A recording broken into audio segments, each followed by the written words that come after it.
నమస్తే, నేను Kavitha. Welcome to I dream. ఇటీవలి కాలంలో రీల్స్ పిచ్చి పీక్స్కి చేరింది. ఎందుకని ఇంత పరాకాష్ఠతో యువతతో పాటుగా పెద్దవాళ్ళు సైతం రీల్స్ వెంబడి పడుతున్నారు.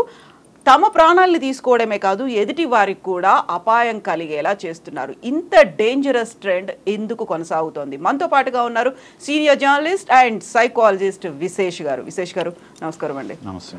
సో ఒక సైకాలజీని బట్టి చూస్తే ఒక ఫేమ్ రావాలి, లేకుంటే మేము ఒక ఇన్ఫ్లుయెన్షియర్స్, మేము ఏం చేసినా చెల్లుబాటు అవుతుంది అనుకునేటువంటి ఒక ట్రెండ్ ఒక రకంగా వెళ్తూ ఉంటే, ఇంకో ట్రెండ్ ఏంటంటే వాళ్ళు చేస్తున్నటువంటి రీల్స్ అనేవి అత్యంత ప్రమాదకరంగా ఉంటున్నాయి. దాన్ని చూసి వేరే వాళ్ళు కూడా ఫాలో అవ్వాలనుకుంటున్నారు.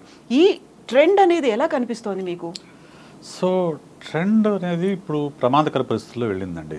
ఓకే, మనం చూస్తూనే ఉన్నాం. మొన్న చూశాను, ఒక అతను ఉరి వేసుకోవడాన్ని రీల్ తీయాలని ప్రయత్నం చేసి ఉరి బిగి చూపి చనిపోయాడు.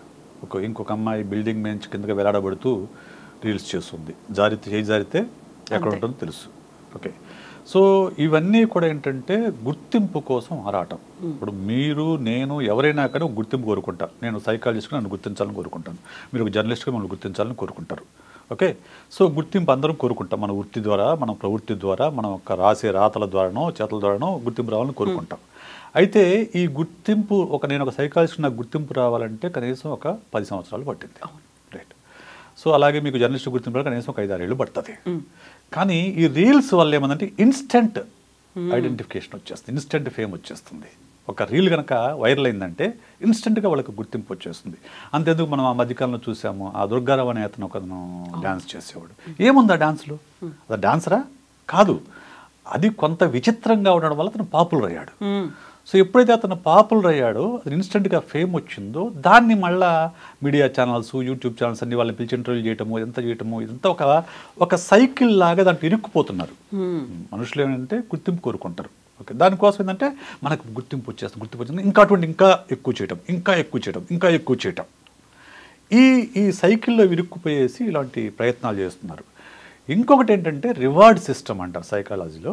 రివార్డ్ సిస్టమ్ ఎందుకంటే మనము ఒక పని చేసినప్పుడు దానికి సంబంధించిన రివార్డ్ కనుక మనకు వస్తే మనం ఆ పని మళ్ళీ చేస్తాం, రిపీట్ చేస్తాం.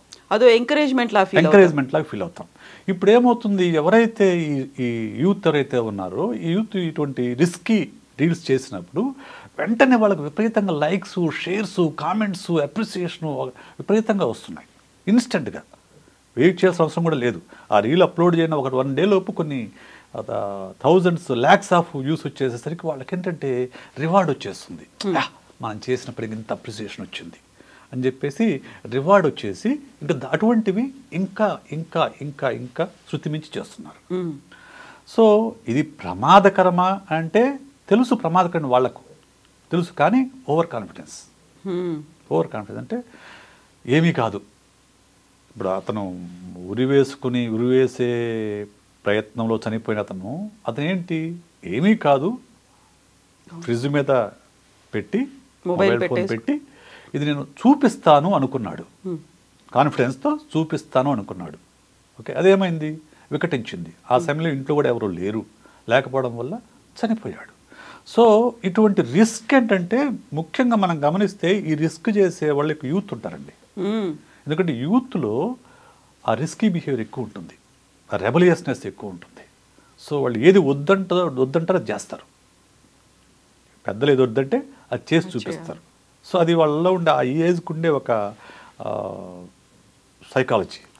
సో అండ్ మోర్ ఓవర్ ఏమవుతుందంటే ఎప్పుడైతే ఇటువంటి రిస్కీ బిహేవియర్స్, ఈ లైక్స్, షేర్స్ వస్తాయో, బ్రెయిన్ లోపల డోపమైన్ అనే న్యూరో ట్రాన్స్మిటర్ రిలీజ్ అవుతుంది. డోపమైన్ అంటే it will give you happiness, it will give you high. Dopamine release అవుతుంది.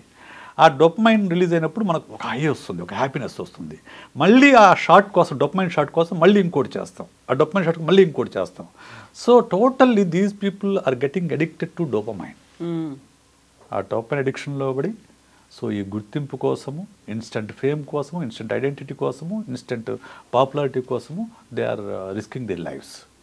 ఇప్పుడు రివార్డ్ అండ్ రికగ్నిషన్ అంటే వాళ్ళకి ఇన్ని టిక్టాక్లో, లేకపోతే టిక్టాక్ థ్యాంక్ గాడ్ అది బ్యాన్ చేసినప్పటికి కూడా రీల్స్లో వచ్చినటువంటి ఈ ఫేమ్ అనేది, ఇన్స్టంట్ రీచ్, ఇవన్నీ పెరిగిన తర్వాత వాళ్ళకు వస్తున్నటువంటి గుర్తింపు షోస్ లో తీసుకుంటున్నారు, సినిమాల్లో తీసుకుంటున్నారు, లేకుంటే లైవ్ గా కనిపించేటువంటి బిగ్ బాస్ హౌజుల్లో ఇలాంటి వాటిలో ఎంటర్ అయ్యేసరికి ఇంకా చేయాలి అనే వాళ్ళ నెంబర్ కూడా చాలా పెరుగుతోంది కదా. నేను ఈ మధ్య మొన్న ఒక సినిమాలు చూసాండి, సినిమాలను గుర్తులేదు, సినిమాలను సీరియల్లోనూ సంవేర్ ఒక కథను ఉంటారు, మూవీ రివ్యూస్ చేస్తుంటారు ఒకరోడు, బ్రో ఇన్నమ్మా అదిరిపోయింది బ్రో అసలు ఒక రేంజ్ అని ఒక విచిత్రమైన ఎక్స్ప్రెషన్ తో అతను రివ్యూస్ ఇచ్చేస్తుండేవాడు.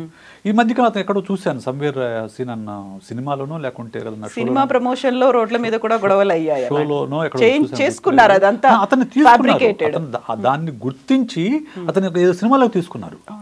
సో దానికోసమే ఇటువంటివన్నీ చేస్తున్నారు యూత్. ఎందుకంటే ఇన్స్టెంట్ రికగ్నిషన్ అండి. ఇప్పుడు మనము ఒక పద్ధతి ప్రకారము సభ్యతా సంస్కారాలతో చేసి గుర్తింపు రావాలంటే కొంత టైం పడుతుంది. అలా కాకుండా అడ్డదిడ్డంగా ఇట్లాంటి రిస్కీ బిహేవ్ చేయటము, అలాగే అడ్డదిడ్డంగా మాట్లాడడము, సో అబ్యూజివ్ లాంగ్వేజ్ వాడడము, దీని ద్వారా గుర్తింపు పొందాలని కోరుకునే వాళ్ళు ఈ మధ్యకాలంలో పెరిగిపోతున్నారు. Not only in youth, in all the areas. So very రీసెంట్గా హోలీ టైంలో ఇద్దరు అమ్మాయిలు మెట్రో ట్రైన్ కావచ్చు, రోడ్ల మీద కావచ్చు, బైకుల మీద కావచ్చు, రంగులు చల్లుకొని చేసినటువంటి రీల్స్ అనేవి చాలా పెద్ద ఎత్తున వైరల్ అయ్యాయి. దాన్ని కాంట్రవర్సీ కూడా అయింది, వాళ్ళ మీద చర్యలు తీసుకునేదాకా వెళ్ళాలి అనేటువంటి డిమాండ్ ఇవన్నీ వినిపించింది. వీటన్నిటిని చూస్తే ఒక రకంగా అడిక్టివ్ అయిపోతున్నారు. ఇప్పుడు వ్యసనం అనేది తాగుతున్నారు, లేకుంటే జూదమాడుతున్నారు, డ్రగ్స్ తీసుకుంటున్నారు, ఇవన్నీ ఒక రకమైతే దీనికి కూడా ఒక అడిక్షన్ అనేది ఉంటుందా? అడిక్షన్ అంటే madam anything excessive, okay, anything which you can't stop is an addiction. Okay, smoking is an addiction, alcohol is an addiction, gambling is an addiction, similarly social media is an addiction, and reel making is an addiction. Dopamine addiction ఇది. Okay, ఇది అడిక్షనే ఖచ్చితంగా, addiction కాదని అనడానికి లేదు. ఎందుకంటే వాళ్ళు ఆ dopamine లేకపోతే, ఆ డోపమైన్ రిలీజ్ కాకపోతే వాళ్ళకి ఇంకా యాంగ్జైటీ పెరిగిపోతుంది. ఒక రోజు కనుక, ఒక 2 రోజులు, ఒక వారం రోజులు కనుక వాళ్ళకి ఆ లైక్స్ షేర్స్ తగ్గినాయి అనుకోండి, వాళ్ళకి యాంగ్జైటీ మొదలవుతుంది.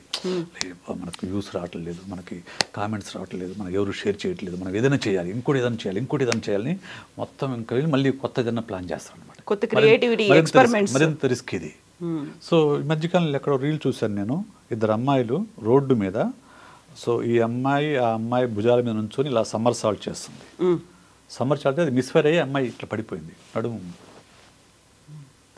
తాగేసింది, అమ్మాయి నడవలేకపోయింది. సో ఈ రిస్క్ని వాళ్ళు అసెస్ చేయలేకపోతున్నారు. యూత్లో ఎస్పెషల్లీ ఆ యూత్లో ఆ రిస్కీ బిహేవియర్ ఉంటుంది కాబట్టి ఈ రిస్క్ని వాళ్ళు అసెస్ చేయలేక ఏమాత్రం ముందు జాగ్రత్తలు లేకుండా ఇలాంటి ప్రమాదాలకి గురవుతున్నారు. వెరీ రీసెంట్గా ఇంకొక వీడియో వచ్చింది, అందులో ఆ అమ్మాయి మేబీ టీన్స్లో ఉంటుంది, 13, 14, 15 ఇయర్స్ కావచ్చు, సిగరెట్ తాగుతూ వెళ్తోంది. ఆ వీడియోతో పాటుగా ఇంట్లో ఫాదర్ బెల్ట్ తీసుకొని కొట్టేటువంటి వీడియో కూడా వైరల్ అయింది కదా. సో కనీసం వాళ్ళ గురించి ఆలోచించుకోవట్లేదు, వాళ్ళ ఫ్యామిలీ గురించి ఆలోచించుకోవట్లేదు, చుట్టుపక్కల ఉన్నటువంటి అట్మాస్ఫియర్ గురించి ఆలోచించుకోవట్లేదు. ఒక రకంగా ట్రాన్స్లో ఉన్నట్టు ఎందుకు అలా చేస్తుంటారు? గుర్తింపు కోసం అంతే, ఇంకా ఇన్స్టెంట్ ఫేమ్ అంతే. ఇప్పుడు అదే అమ్మాయిని ఇప్పుడు ఆ సిగరెట్ తాగిన వీడియో ప్లస్ ఆ కొట్టిన వీడియో 2 లేకపోతే మీకు నాకు తెలుసా అమ్మాయి ఎవరో? తెలియదు. తెలుసా? No way. తెలియదు కదా. Simple, as simple as like that. ఇప్పుడు ఆ అమ్మాయి, ఇప్పుడు ప్రతి మనిషి గుర్తింపు కోరుకుంటారండి. ఓకే, ఎలా అనేది ఇక్కడ ఇంపార్టెంట్. మనము ఒక మంచి పని చేసి గుర్తింపు తెచ్చుకుంటున్నామా, లేకుంటే ఒక చిల్లర పని చేసి గుర్తింపు తెచ్చుకుంటున్నామా? ఇప్పుడు I have seen some people the dance, very very బ్యూటిఫుల్గా డ్యాన్స్ చేస్తారు. ఓకే, గ్రేస్ఫుల్గా బ్యూటిఫుల్గా డ్యాన్స్ చేస్తారు, దాని ద్వారా కూడా గుర్తింపు వస్తుంది. అలాగే కొంతమంది వల్గర్గా డ్యాన్స్ చేస్తారు, అలా కూడా గుర్తింపు వస్తుంది. కొంతమంది మ్యూజిక్ ప్లే చేస్తారు, అక్కడ ఒక వీణావాణినా ఎవరో వీణా శ్రీవాణి, ఆవిడ అద్భుతంగా వీణాతోనే ప్రతి పాప్ సాంగ్స్ కూడా వీణాతో ప్లే చేస్తుంది. ఆమెకు కావాల్సిన లైక్స్ వస్తాయి, షేర్స్ వస్తాయి, డబ్బులు కూడా వస్తాయి యూట్యూబ్ నుంచి ఖచ్చితంగా. Okay, that is the positive way to get recognition. వేరాజ్ వల్గర్గా బిహేవ్ చేయటము, వల్గర్గా మాట్లాడము, సో నన్ను అగ్గిపెట్టి మచ్చాను ఒక క్యారెక్టర్ తిరుపతి అతను, సో బూతులు మాట్లాడతాడు, అంతే సింపుల్. రిసీవ్ చేసుకుంటున్నారు దాన్ని ఒక జోక్ గాను, దాన్ని ఒక కామెడీగా చూస్తున్నారు. సో అతను ఒక గుర్తింపు వస్తుంది. ఆ గుర్తింపు ఎప్పుడైతే ఆ గుర్తింపు అనే సైకిల్లో పడ్డారో ఇంకా దానికోసమే ఈ రిస్క్లన్నీ కూడా, ఈ బిహేవియర్స్ అన్నీ కూడా, అబ్నార్మల్ బిహేవియర్స్ అన్నీ కూడా దానికోసమే. మనం చాలామంది చూసాం. విషయం ఏంటంటే వాళ్ళని టీవీ స్టూడియోలకు పిలిచి ఇంటర్వ్యూలు చేస్తున్నారు. అవును, రీల్ స్టార్స్ అని. రీల్ స్టార్స్ అని చెప్పేసి అది వాళ్ళకి ఇంకా ఎక్కువగా ఎంకరేజ్ చేస్తుంది. ఇప్పుడు మా యూట్యూబ్లోనో లేకుంటే రీల్స్లోనో వాళ్ళకి గుర్తింపు రావడం వేరు. వాళ్ళని శాటిలైట్ టీవీ ఛానల్స్ పిలిచి ఇంటర్వ్యూ చేస్తున్నారు వాళ్ళని, లేకుంటే ఫంక్షన్స్కి ఏదైనా ఫంక్షన్స్ ఆ రోజు వాళ్ళు పిలుస్తున్నారు, వాళ్ళతో మాట్లాడేస్తున్నారు. సో ఇప్పుడు అంత గుర్తింపు ఎప్పుడు వస్తుంది చెప్పండి? మామూలుగా అంత స్టార్డమ్ వచ్చిన ఫీల్ అనేది ఎప్పుడు వస్తుంది చెప్పండి? మామూలుగా మంచి పనులు చేస్తే వస్తుందా? చాలా కష్టపడాలి, ఒక దశాబ్ద కాలం కష్టపడితే ఏమన్నా కొంచెం గుర్తింపు వస్తుందేమో. కానీ ఇటువంటి పనులు చేస్తే విత్ ఇన్ ఏ మంత్ ఇన్స్టెంట్గా they will call you to the studio. అయితే విశేష్ గారు ఇప్పుడు మీతో మాట్లాడుతుంటే ఇంకొక అబ్జర్వేషన్ అనేది రీసెంట్గా సోషల్ మీడియాలో కనిపించింది ఏంటంటే, ఆన్లైన్లో మనం అన్ని డ్రెస్సెస్ ఇవన్నీ సెలెక్ట్ చేసుకుంటాము, దాంతో రీల్స్ చేస్తున్నారని, ఆ తర్వాత అది నచ్చలేదని చెప్పి మళ్ళీ ఎక్స్చేంజ్ రిటర్న్ కింద పంపిస్తున్నారు అనేది ఈ ట్రెండ్ ఈ మధ్య కాలంలో విపరీతంగా పెరిగింది అనేది ఒక వీడియో రూపంలో ఆ అమ్మాయి ఎన్ని డ్రెస్సులు ఈ మధ్య కాలంలో ఆర్డర్ చేసింది, ఇంత ఫ్రీక్వెంట్గా ఎలా వాటిని ఎక్స్చేంజ్ చేస్తోంది అనేది ఒక వీడియో రూపంలో చూపించారు. అంటే ఎక్కడికి వెళ్తున్నాం అసలు మనం, ఎంత మిస్యూజ్ అవుతుంది ఈ social media. Long time back నేను ఒక కుర్రాడిని కౌన్సిలింగ్ చేశాను. ఒక పేరెంట్ ఆమె వాళ్ళ అబ్బాయిని తీసుకొచ్చింది. ఆ కుర్రాడిని ఇక్కడ హోటల్ మేనేజ్మెంట్ ఏదో కోర్స్ చేయడం కూడా పంపించాడు హైదరాబాద్కి. వాళ్ళది వరంగల్ అనుకుంటాను. ఇక్కడ పంపించారు. వాడు ఇక్కడికి వచ్చి క్లాసుకి వెళ్ళకుండా రీల్స్ చేస్తూ కూర్చున్నాడు. ఏంటి రీల్స్? డ్రెస్సులు మార్చుకోవడం. సరే ఇట్లా ఇట్లా ఇట్లా ఇట్లా తీస్తూ ఉంటారు డ్రెస్ షర్ట్స్. ఒక షర్ట్ ఇట్లా తీయగానే ఇంకో షర్ట్ వచ్చేది, రజనీకాంత్ స్టైల్ ఇలా వచ్చేస్తుంది. అలాగా ఒక రీల్లో 50 షర్ట్స్ మార్చాలి. ఒక రీల్లో 50 షర్ట్స్ మార్చారు. 50 షర్ట్స్ ఎక్కడి నుంచి వస్తాయి? అవును కదా, ఎక్కడి నుంచి వస్తాయంటే, ఒకటి తన దగ్గర ఉన్న 10-15 షర్ట్స్ ఉండొచ్చు, ఫ్రెండ్స్ ఉండొచ్చు. దాంతోపాటు కొత్త వెరైటీస్ ఏంటంటే ఈ అమెజాన్లో, ఫ్లిప్కార్ట్లో, మింత్రా ఇవన్నీ వాటిలో ఆర్డర్ చేయటము, ఈ షూట్ అయిపోగానే రిజెక్ట్ చేయటం, పంపించేసేయాలి వాటిని. రిజెక్ట్, ఇది బాగాలేదు నచ్చలేదని చెప్పి పంపించేయటం. అలా చేసేవాళ్ళు కూడా ఉన్నారు. అందులో కూడా వాళ్ళు మన బిజినెస్ని డెవలప్ చేసుకోవడానికి ఆన్లైన్ ప్లాట్ఫామ్స్ని వాడుకుంటున్నారు. ఈ కామర్స్ అంటున్నాం, ఇంకోటి అంటున్నాం, అది మిస్యూజ్ అవుతుంది, అన్ని రకాలుగా మిస్యూజ్ అవుతుంది. చివరికి ఆర్టీసీ ఎండి కూడా సజ్జనార్ గారు కూడా గతంలో ఐపీఎస్ ఆఫీసర్, ఆయన కూడా సీరియస్ స్ట్రిక్ట్ వార్నింగ్స్ ఇచ్చే స్టేజ్కి వెళ్తున్నాం. బస్సులు కూడా ప్రభుత్వము ఒక గట్టి స్టాండ్ తీసుకోవాల్సిన అవసరం ఉందండి. పబ్లిక్ ప్లేసెస్లో పబ్లిక్ న్యూసెన్స్ చేస్తూ రీల్స్ చేస్తే కేసులు పెట్టాల్సిన అవసరం అయితే ఉంది. ఎందుకంటే చాలా సందర్భాల్లో పబ్లిక్ ప్లేస్లో న్యూసెన్స్ చేస్తారు వీళ్ళు. పార్కుల్లోనూ, మెట్రో రైళ్లలో, బస్సుల్లో రిస్కీ షాట్స్ చేస్తే ఏదన్నా జరిగితే ఎవరు బాధ్యులు? ఎవరు పబ్లిక్ ప్లేస్లో డ్యాన్స్ చేశారంటే అందరూ చూస్తారు, okay, good enough. Risky shots, ఒక పొరపాటు నువ్వు అదుపు తప్పి పక్కన ఉన్న మనుషుల మీద పడితే ఇవన్నీ ఖచ్చితంగా దాని మీద ప్రభుత్వాలు ఒక స్టాండ్ తీసుకోవాల్సిన అవసరం అయితే ఉంది.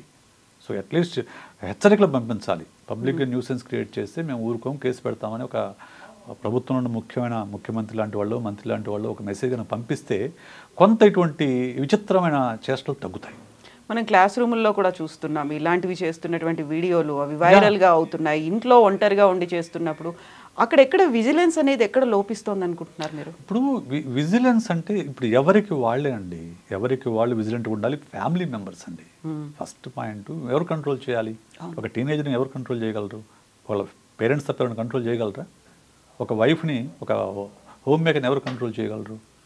ఇంట్లో వాళ్ళ హస్బెండో లేకపోతే పేరెంట్సో ఇన్లాసో కంట్రోల్ చేయాలి. ఎవరైనా కానివ్వండి, first family has to take care of it. ఇప్పుడు మనం చేస్తున్న వీడియో మన ఫ్యామిలీ మెంబర్స్ యాక్సెప్ట్ చేస్తున్నారా? ఎగ్జాక్ట్లీ. ఓకే, సో వాళ్ళు హ్యాపీగా ఉన్నారా అనేది కనుక చూసుకుంటే అప్పుడు చేయొచ్చు. సో కొన్ని హోమ్ మేకర్స్ ఉంటారు, వాళ్ళు విచిత్రమైన డ్రెస్సులు వేసుకొని డ్యాన్సులు వేస్తూ ఉంటారు అసభ్యమైన భంగిమలతో. ఓకే, ఎవరు కంట్రోల్ చేస్తారు వాళ్ళని? ఈవెన్ వైఫ్ అండ్ హస్బెండ్ కలిసి చేస్తున్నటువంటి రీల్స్ కూడా మనం చూసాము, సాంగ్స్ చేస్తున్నటువంటిది రీల్స్ కూడా మనం చూసాము. సో ఎవరు కంట్రోల్ చేయాలి? ఇది నథింగ్ బట్ గుర్తింపు కోసం ఆరాటం, పాపులారిటీ కోసం పోరాటం, అంతే. సో ఒక సీరియస్గా దృష్టి పెట్టాల్సినటువంటి ఒక sensitive issue, at the same time దాని సీరియస్నెస్ ఏంటో కూడా అర్థం చేసుకోవాలి మనం. తప్పకుండా ఇది నేనేమంటా అంటే, బేసిక్గా పిల్లలకు స్కూల్ ఎడ్యుకేషన్ నుంచి కానీ especially college, high school and కాలేజీలో ఉన్న పిల్లలకు టీచర్స్ ఎడ్యుకేట్ చేయాలి. నిజమైన గుర్తింపు అనేది నీకు నీ చదువు ద్వారానో నీ అచీవ్మెంట్స్ ద్వారా వస్తుంది తప్ప ఈ రీల్స్ ద్వారా వచ్చే గుర్తింపు అనేది ఇది నీటి బుడగ లాంటిది, కొంతకాలం ఉంటుంది. ఎప్పుడైతే నువ్వు రీల్స్ చేయడం ఆపేస్తావో నేను ఎవడం పట్టుకోడు, ఇది నీ లైఫ్కి ఎలాగో ఉపయోగపడదు అనే విషయాన్ని వాళ్ళు ఎడ్యుకేట్ చేయాలి. ఇంకొకటి, ఇటువంటి రిస్కీ షాట్స్ చూసినప్పుడు పేరెంట్స్ ఇంక వాళ్ళని కంట్రోల్లో పెట్టాలి.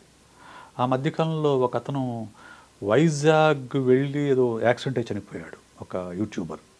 రిస్కీ షాట్స్ చేస్తూ బైక్ యాక్సిడెంట్ అయింది, స్పోర్ట్స్ బైక్ తీసుకొని వెళ్ళి అక్కడ కర్వ్స్లో వాటిలో చనిపోయాడు. సో ఇటువంటివన్నీ కంట్రోల్ చేయాల్సిన బాధ్యత పేరెంట్స్ పైనే ఉంటుంది, ఇంక ఎవరు కంట్రోల్ చేయలేరు. ఇప్పుడు government can't control all the people కదా. సో మన ఇంట్లో ఉన్న పిల్లలు, నా కొడుకు ఇటువంటి రీల్స్ చేయించవలసిన బాధ్యత నాది. ఒకవేళ చేసినా కానీ రెండోసారి హెచ్చరించాల్సిన బాధ్యత పేరెంట్స్ది. మూడోసారి చేస్తే వాడికి ఇచ్చే రివార్డ్ సిస్టమ్ అన్ని కట్ చేయాలి. రివార్డ్స్ అనేది ఇంట్లో కదా మెయిన్ రివార్డ్స్ అనేది, తిండి, గుడ్డలు, వాటి నివాసము, ప్లస్ పాకెట్ మనీ, ఇవన్నీ ఫీజులు, మొబైల్ ఫోన్లు ఇచ్చేది ఎవరు? పేరెంట్స్. ఇవన్నీ రివార్డ్సే. ఈ రివార్డ్ సిస్టమ్ మొత్తం కట్ చేయాలి. నువ్వు అది కావాలంటే అది చేసుకో, నాకేం అభ్యంతరం లేదు, but I will cut all the rewards అని చేయగలిగితే అప్పుడు కొంత వాళ్ళు సెన్సెస్లోకి వచ్చి కొంత తగ్గించుకునే అవకాశం ఉంది. ఎస్ విశేష్ గారు, థ్యాంక్ యూ సో మచ్ అండి. మనకు దీని మీద చాలా ఫోకస్ పెట్టాలి. చిన్న ఇష్యూ రీల్ అనేది ఒక 1 minute వీడియో అనుకుంటాం, కానీ డిజాస్టర్స్ అవుతున్నాయి కాబట్టి ఫోకస్ పెట్టాల్సిన అవసరం అయితే చాలా ఉంది. Thank you so much. Thank you.